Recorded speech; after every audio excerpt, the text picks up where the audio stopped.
luar biasa buat hidup kami. Kami rindu selama hidup kami boleh menyembah-Mu Tuhan. Selama hidup kami boleh berkenan kepadamu. Terima kasih Tuhan, terima kasih.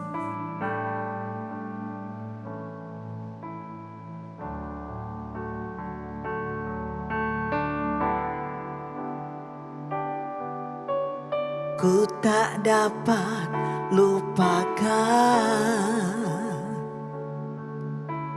kebaikan yang ku terima,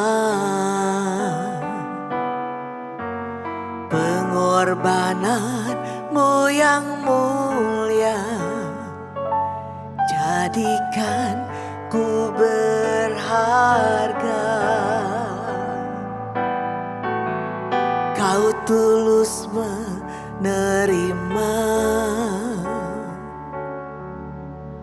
aku apa adanya. Kekuatan kasih-Mu nyata memulihkan hidupku.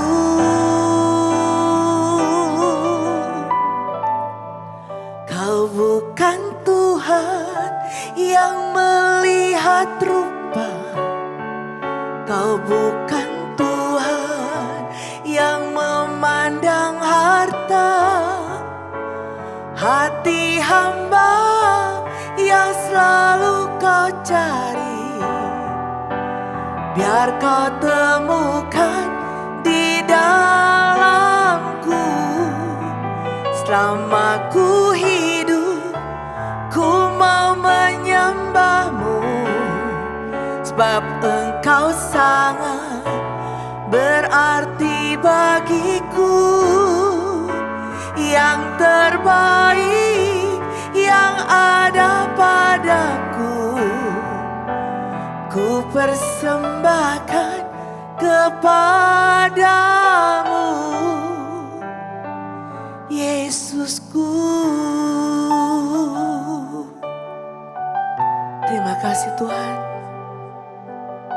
Terima kasih buat keberadaan-Mu dalam hidup kami. Terima kasih. Ku tak dapat lupakan kebaikan yang ku terima,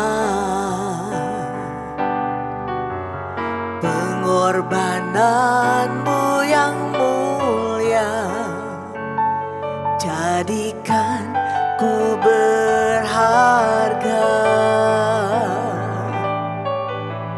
Kau tulus menerima aku apa adanya. Kekuatan kasih-Mu Bapa memulihkan hidupku.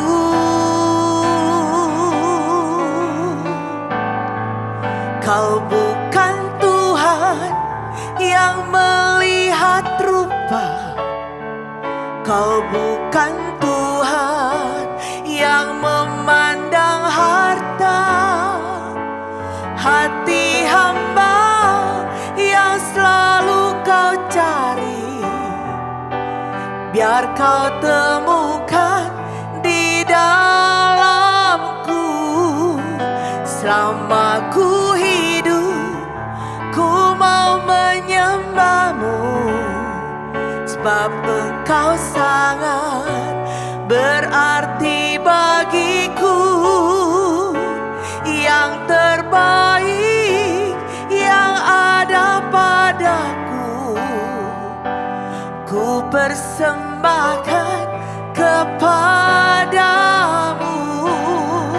Kau bukan Tuhan yang melihat rupa, Kau bukan Tuhan yang memandang harta. Hati hamba yang selalu Kau cari, biar kau temukan di dalamku. Selama ku hidup, ku mau menyembahmu, sebab Engkau sangat berarti bagiku. Yang terbaik yang ada padaku, ku persembahkan kepadamu, Yesusku. Oh, yang terbaik Tuhan kami berikan padamu. Yang terbaik Tuhan dari hati kami yang mengasihimu. Haleluya, haleluya. Terima kasih Tuhan, terima kasih Yesus, terima kasih, terima kasih. Amin Tuhan.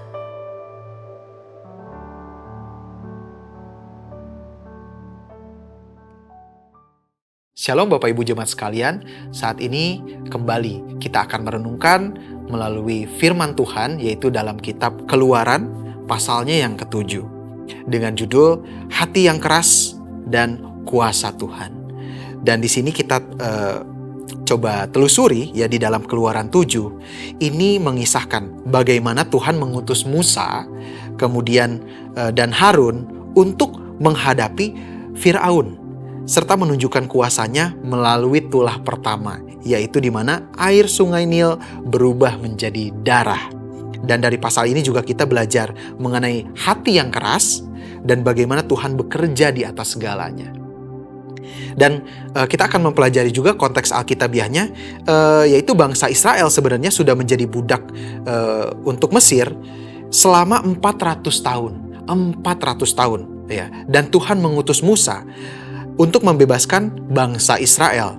Dan Firaun tidak mau membiarkan Musa, tidak mau membiarkan bangsa Israel itu lepas dari Mesir ya. Dan kemudian di dalam Keluaran 7 ini diperlihatkan bagaimana Tuhan menunjukkan kuasanya dan mujizat-mujizatnya dan tulah ya, tetapi Firaun tetap mengeraskan hatinya. Di sini ada ayat yang akan kita coba telusuri lebih dalam lagi, yaitu melalui Keluaran 7 ayat yang ke-13. Keluaran 7 ayatnya yang ke-13 kita baca sama-sama. Tetapi hati Firaun berkeras sehingga ia tidak mendengarkan mereka, seperti yang telah difirmankan Tuhan. Dan ada 3 hal yang dapat kita pelajari melalui pembacaan firman Tuhan di dalam Keluaran 7 ayatnya yang ke-13. Yang pertama, hati yang keras menghalangi pekerjaan Tuhan. Kenapa hati yang keras menghalangi pekerjaannya Tuhan? Bayangkan, Firaun melihat mujizat. Firaun melihat bahwa semua tulah misalnya sudah diberikan. Bahkan ini baru tulah yang pertama, yaitu menjadi darah ya, sungai Nil, air sungai ini menjadi darah. Dan kita bisa melihat bahwa Tuhan sudah memberikan bukti. Bukankah buktinya ini tidak kurang? Dan Tuhan membuat sesuatu yang luar biasa, membuat hal yang luar biasa hebat gitu ya. Dan Firaun melihatnya. Dan bayangkan, di sini Tuhan juga ketika melihat ketidakpercayaan Firaun, Tuhan melihat bahwa Firaun sudah keras hati dan bisa menolak kebenaran firman Tuhan. Hati yang keras, diri kita yang tidak menerima mujizat-mujizat dari Tuhan. Mungkin Bapak Ibu teman-teman sekalian, kita sudah melihat mujizatnya Tuhan. Kita hidup hari ini, itu mujizat dari Tuhan. Kita bernafas hari ini, itu mujizat dari Tuhan.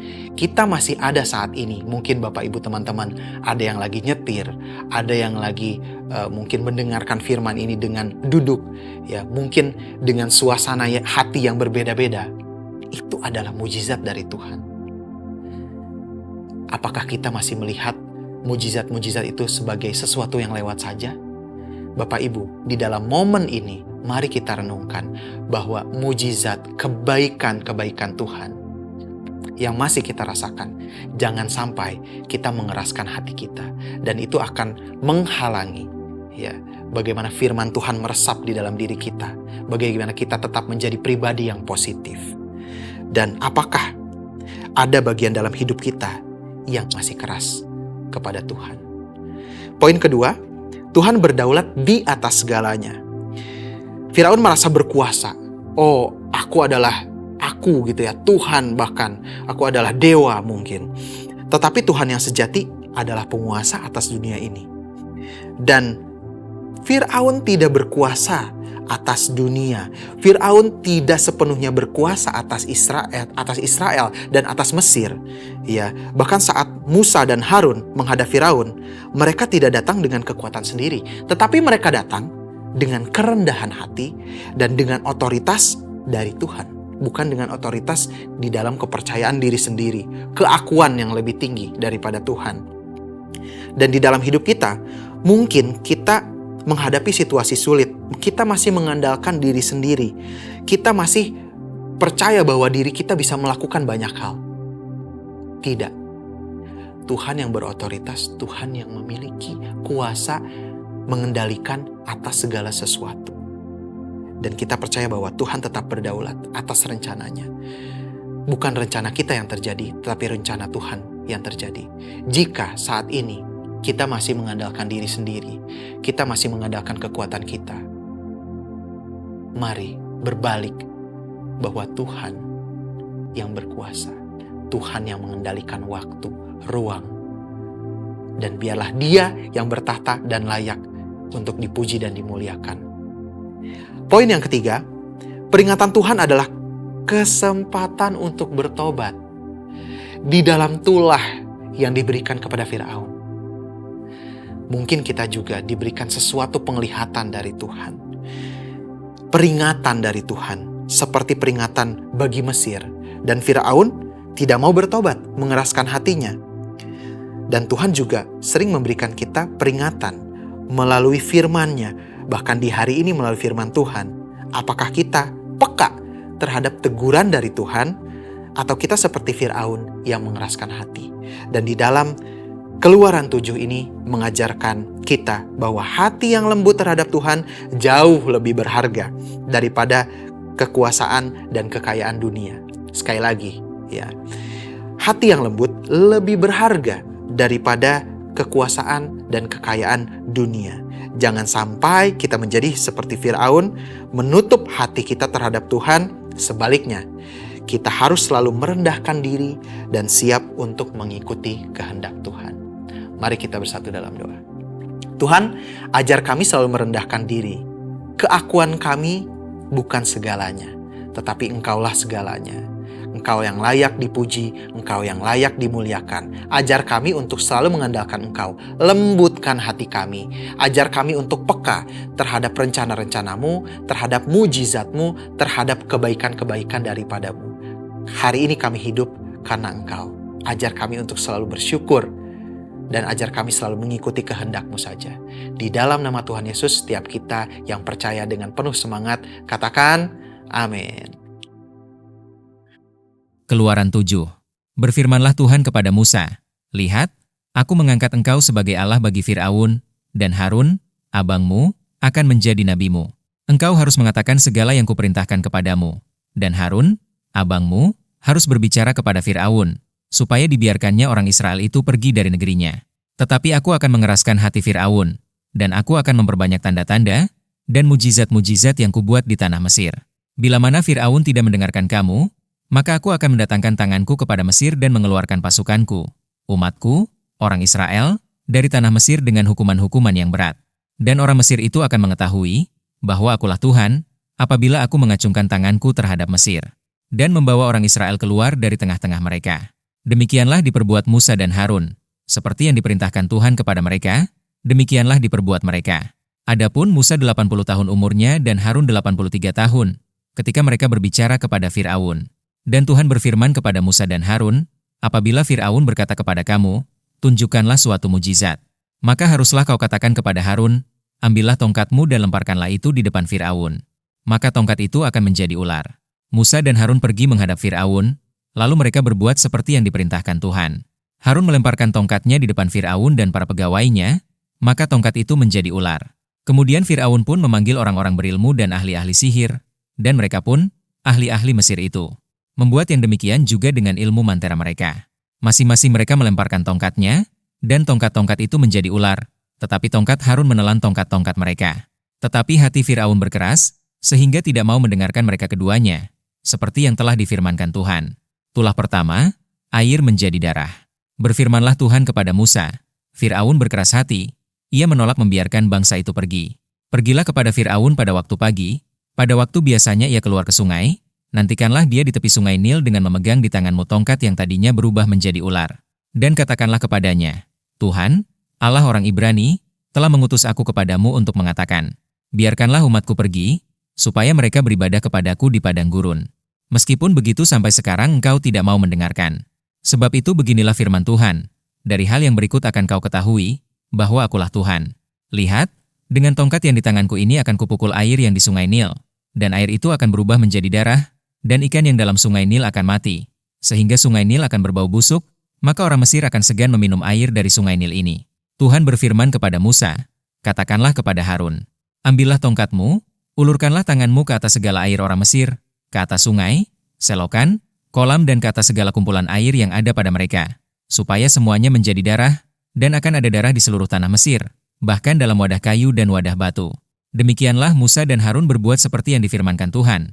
Diangkatnya tongkat itu dan dipukulkannya kepada air yang di sungai Nil, di depan mata Firaun dan pegawai-pegawainya, maka seluruh air yang di sungai Nil berubah menjadi darah, matilah ikan di sungai Nil, sehingga sungai Nil itu berbau busuk dan orang Mesir tidak dapat meminum air dari sungai Nil, dan di seluruh tanah Mesir ada darah. Tetapi para ahli Mesir membuat yang demikian juga dengan ilmu-ilmu mantera mereka, sehingga hati Firaun berkeras, dan ia tidak mau mendengarkan mereka keduanya, seperti yang telah difirmankan Tuhan. Firaun berpaling, lalu masuk ke istananya dan tidak mau memperhatikan hal itu juga. Tetapi semua orang Mesir menggali-gali di sekitar sungai Nil mencari air untuk diminum, sebab mereka tidak dapat meminum air sungai Nil. Demikianlah genap 7 hari berlalu setelah Tuhan menulahi sungai Nil.